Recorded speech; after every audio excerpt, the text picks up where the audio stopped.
화려한 외제차도 아니고 명품 시계도 아니었습니다.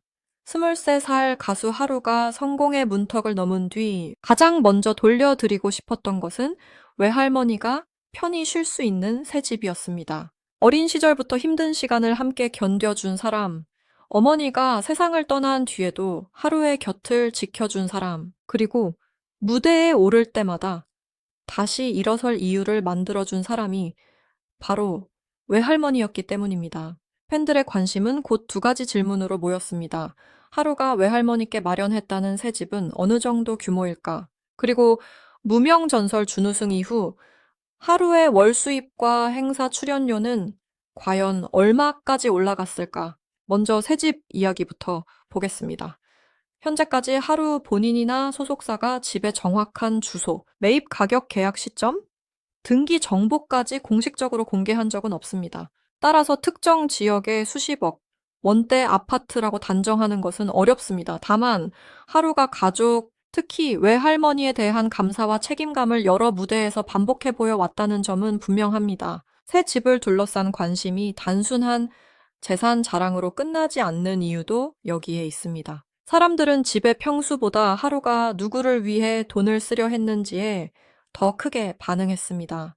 성공한 뒤 자신을 위해 먼저 소비한 것이 아니라 오랜 시간 자신을 지켜준 가족에게 안정된 공간을 드리고 싶어 했다는 이야기 자체가 하루의 이미지와 정확히 맞아떨어졌기 때문입니다. 하루는 2003년생으로 무명전설 출연 당시 22살에서 23살로 소개됐습니다. 또래 가수들이 대학 생활이나 첫 직장을 고민할 나이에 그는 이미 긴 무명 생활과 가족의 죽음, 생계를 위한 무대, 그리고 전국 단위 경연의 압박을 동시에 겪었습니다. 특히 하루가 방송에서 직접 밝힌 가족사는 시청자들의 마음을 강하게 흔들었습니다. 하루의 어머니는 직장암 말기로 오랜 기간 투병하다가 세상을 떠났습니다. 하루는 무명전설 첫 무대에서 어머니와의 약속을 지키기 위해 나온 가수라고 자신을 소개했습니다. 당시 어머니가 세상을 떠난 지 약 2년이 지났다고 밝혔고 어머니의 계절을 부르며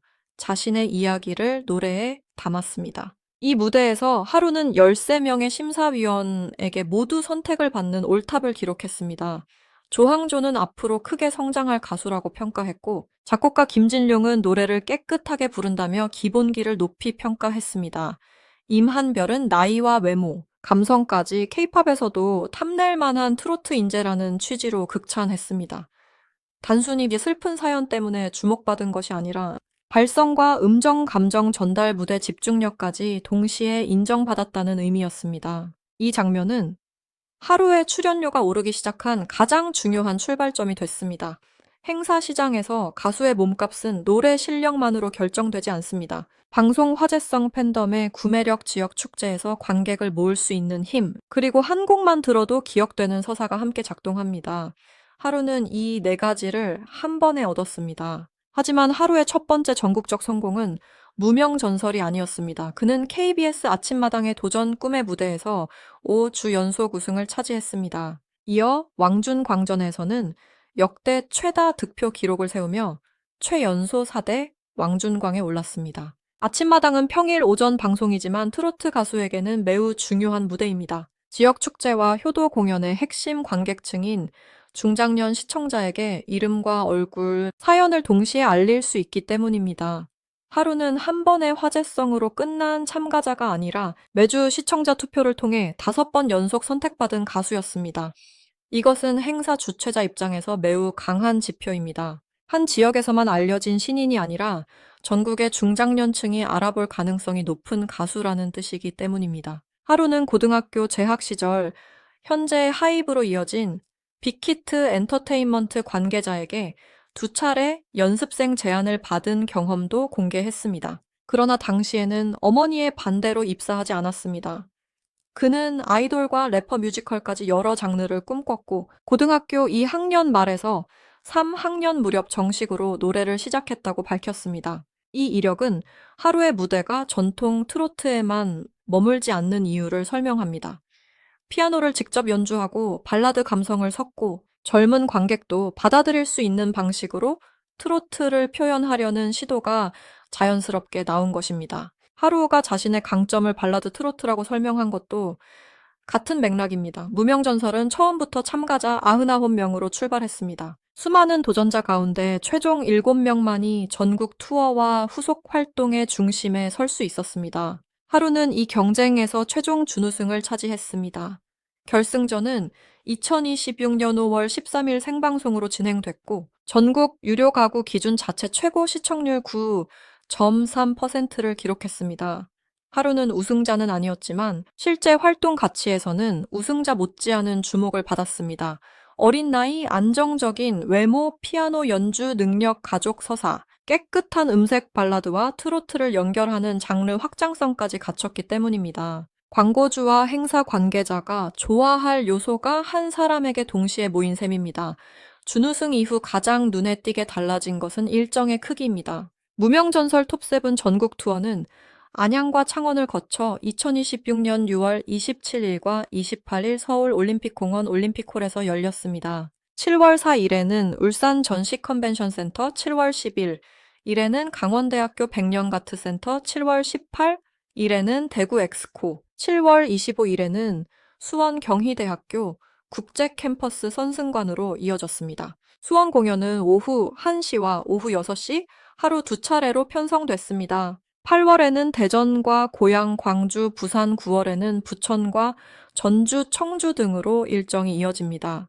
공개된 계획만으로도 연말까지 전국 20개 안팎의 도시를 도는 대형 프로젝트입니다. 티켓 가격도 하루에 달라진 위치를 보여줍니다. 수원과 울산 공연 기준으로 R석은 15만 4천 원, S석은 14만 3천 원, A석은 12만 1천 원이었습니다. 공연 시간은 약 120분이고 주요 도시에서는 하루 두 차례 공연이 배치됐습니다. 물론 티켓 매출 전체가 하루 개인 수입이 되는 것은 아닙니다. 공연장 대관료, 무대 설치비, 음향과 조명 밴드와 댄서 제작진, 인건비, 홍보비, 티켓 수수료, 이동비, 숙박비를 먼저 빼야 합니다. 남은 금액도 출연진과 제작사가 계약에 따라 나눕니다. 따라서 객석 수에 티켓 가격을 곱한 뒤 7명으로 나누는 계산은 현실과 맞지 않습니다. 그러나 전국 투어의 핵심 멤버로 이름을 올렸다는 사실만으로도 하루가 경연 전과 완전히 다른 수익 구간에 들어갔다는 점은 분명합니다. 그렇다면 하루의 행사 출연료는 얼마일까요? 결론부터 말하면 하루의 실제 계약서와 공식 행사비는 공개되지 않았습니다. 온라인에서 행사비가 100배 올랐다거나 한 번에 수천만 원을 받는다는 주장이 나오지만 하루 본인과 소속사가 확인한 숫자는 아닙니다. 이럴 때는 비슷한 경연 프로그램 출신 가수들의 공개 사례와 현재 하루의 인지도, 활동량을 기준으로 범위를 추정하는 것이 가장 현실적입니다. 최근 대형 트로트 경연에서 상위권을 차지한 신인들의 경우 방송 전 100만 원대였던 행사비가 방송 후 800만 원에서 1,500만 원 수준으로 상승했다는 업계 보도가 있었습니다. 우승자급은 2천만 원에서 3천만 원 이상이 언급되기도 했지만 준우승 직후에 신인이 모든 행사에서 같은 금액을 받는 것은 아닙니다. 하루에게 보수적으로 적용하면 지역 축제와 기업 행사 한 회 기준 500만 원에서 1,000만 원 사이가 먼저 거론될 수 있습니다. 방송 화제성이 강하고 단독 팬덤이 빠르게 커지는 시기라면 1,000만 원을 넘는 계약도 가능하지만 지역 규모와 공연 시간, 반주 형태, 이동 거리, 방송 중계 여부에 따라 금액은 크게 달라집니다. 예를 들어 하루가 한 달에 6차례 외부 행사를 하고 회당 평균 800만 원을 받는다고 가정하면 행사 매출은 4,800만 원입니다. 여기에 방송 출연, 콘서트 출연, 음원, 정산 팬 행사, 광고 촬영이 더해지면 바쁜 달의 총 매출은 5천만 원에서 7천만 원 수준까지 올라갈 가능성이 있습니다. 반대로 전국 투어 일정이 많아 외부 행사를 충분히 받지 못하는 달에는 이보다 낮아질 수 있습니다. 여기서 반드시 구분해야 할 것이 총 매출과 실제 수입입니다. 행사비 800만 원을 받았다고 해서 하루의 통장에 800만 원이 그대로 들어오는 것은 아닙니다. 소속사 정산 비율, 매니저 인건비 차량과 유류비, 스타일리스트 비용 의상비 헤어와 메이크업 연습실 편곡 세금이 빠집니다. 계약 구조에 따라 차이는 크지만 총 매출의 절반 이상이 비용과 정산으로 빠질 수도 있습니다. 앞서 계산한 한 달 총 매출 5,500만 원을 예로 들면 실제 개인 소득은 2천만 원에서 3천만 원대로 내려갈 수 있습니다. 반대로 광고 계약이나 단독 행사처럼 수익성이 높은 일정이 추가되면 실수령액은 더 커질 수 있습니다.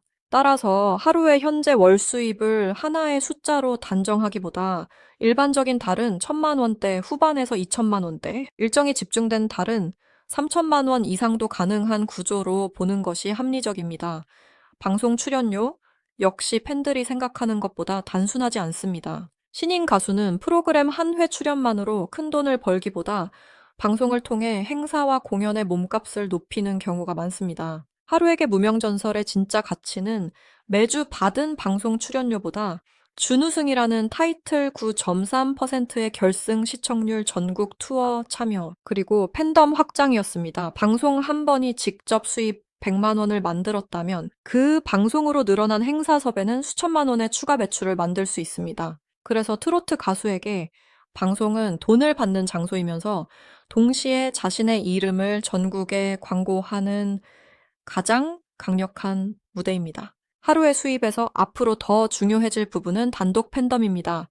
공식 팬카페와 사회관계망 계정이 활성화되고 콘서트에서 개인 응원색과 슬로건이 커질수록 행사 주최자는 하루를 톱7 중 한 명이 아니라 단독으로 관객을 움직이는 가수로 평가하게 됩니다. 이 단계에 들어가면 출연료는 단순히 준우승자라는 타이틀이 아니라 실제 티켓 판매력과 현장 동원력으로 결정됩니다. 하루가 직접 만든 노래를 부르고 싶다고 밝힌 만큼 자작곡과 단독 음반이 성공하면 음원 저작권 공연 수익이 동시에 확대될 수 있습니다. 피아노 연주와 발라드 트로트라는 차별점도 기업 행사와 방송 무대에서 활용도가 높습니다. 그렇다면 외할머니께 새 집을 선물했다는 이야기는 어느 정도까지 사실로 볼 수 있을까요? 하루가 가족에게 집을 마련했다는 구체적인 계약 내용과 가격은 아직 공식 확인되지 않았습니다. 사진 한 장이나 주변의 목격담만으로 지역과 시세를 단정할 수는 없습니다. 그러나 하루가 외할머니에게 안정된 생활을 드리고 싶어 했다는 방향 자체는 그의 방송 서사와 어긋나지 않습니다. 어머니를 잃은 뒤 가족의 소중함을 누구보다 크게 느꼈고 무대마다 어머니와 가족을 노래했으며 성공 뒤에도 자신의 목표를 화려한 소비보다 노래와 가족의 행복에 두고 있기 때문입니다. 새 집의 가격보다 중요한 것은 그 집이 하루에게 어떤 의미인가입니다. 그것은 돈을 벌었다는 증거라기보다 무명 시절 자신을 지켜준 사람에게 이제는 자신이 울타리가 되겠다는 약속에 가깝습니다. 하루의 인생을 바꾼 시간은 매우 짧았습니다. 아침마당 5, 주연속, 우승과 최연소, 왕중광, 2026년 2월 무명전설 첫 방송 5월, 13일 준우승 6월부터 시작된 전국 투어까지 불과 몇 달 사이에 모든 것이 달라졌습니다. 이전에는 이름을 알리기 위해 무대를 찾아다녔다면 이제는 전국의 공연장이 하루를 기다리는 상황이 됐습니다. 그 변화가 계속된다면 행사비는 현재 추정 범위보다 더 올라갈 수 있습니다. 특히 전국 투어가 끝난 뒤 단독 콘서트 광고, 고정 예능, 신곡 성적까지 이어진다면 월 수입 1억 원이 언급되는 시점도 올 수 있습니다. 다만 지금 단계에서 1억 원을 현재 확정 수입이라고 말하는 것은 과장입니다. 하루는 이제 막 전국구 스타로 올라서는 과정에 있습니다. 결국 현재 공개된 자료를 기준으로 가장 설득력 있는 결론은 이렇습니다. 하루의 행사 출연료는 회당 500만 원에서 1000만 원 안팎으로 추정할 수 있고 인지도와 행사 조건이 좋다면 그 이상도 가능합니다. 월 총 매출은 일정이 적은 달에는 2천만 원대, 행사가 6건 이상 잡히고 방송과 콘서트가 겹치는 달에는 5천만 원에서 7천만 원 수준까지 가능성이 있습니다. 실제 개인 월 수입은 각종 비용과 소속사 정산, 세금을 제외하면 1천만 원대 후반에서 3천만 원대가 현실적인 추정 범위입니다. 이것은 공식 발표된 숫자가 아니라 공개된 일정과 유사 사례를 바탕으로 계산한 범위입니다. 하지만 하루에게 지금 가장 큰 재산은 통장에 찍힌 숫자만이 아닙니다. 99명이 시작한 경쟁에서 최종 2위까지 올라온 기록, 13명의 심사위원에게 모두 선택받은 첫 무대, 9.3%의 결승 시청률, 전국 20개 안팎의 도시를 도는 투어, 그리고 그를 위해 공연장을 찾는 팬들이 더 큰 자산입니다. 이 자산은 시간이 지날수록 행사비와 광고 가치 음반 판매로 바뀔 수 있습니다. 그리고 그 성공의 첫 열매를 외할머니의 편안한 삶을 위해 쓰고 싶었다는 이야기는 하루라는 가수를 더욱 오래 기억하게 만듭니다. 어머니와의 약속을 지키기 위해 무대에 섰던 23살 청년은 이제 외할머니의 남은 시간을 지켜주는 사람이 되려 하고 있습니다. 무명 시절에는 가족이 하루를 버티게 했지만 이제는 하루가 가족의 울타리가 되는 순서가 찾아온 것입니다. 새 집의 정확한 가격이 공개되지 않아도 사람들이 이 이야기에 눈물을 흘리는 이유는 분명합니다. 그 집에는 콘크리트와 가구만 들어있는 것이 아니라 어머니를 향한 그리움과 외할머니를 향한 감사, 그리고 절대 포기하지 않겠다는 한 청년의 약속이 함께 들어있기 때문입니다. 앞으로 하루가 전국 투어를 마치고 단독 음반과 자작곡까지 성공시킨다면 그의 몸값은 다시 한번 달라질 수 있습니다. 지금의 회당 수백만 원대에서 천만 원대 행사비가 안정적으로 자리 잡고 광고와 방송 고정 출연이 더해지면 월 수입은 지금의 2배 이상으로 커질 가능성도 있습니다. 그러나 하루의 진짜 승부는 돈이 아니라 지속성입니다. 한 번의 경연 화제성을 넘어 5년, 10년 뒤에도 관객이 그의 노래를 찾아야 지금의 성공이 전설이 됩니다. 아침마당에서 5번 선택받고 무명 전설에서 준우승을 차지한 하루가 다음에는 어떤 기록을 만들지, 그리고 외할머니께 드린 감사의 마음이 앞으로 어떤 노래로 이어질지 팬들의 시선이 집중되고 있습니다.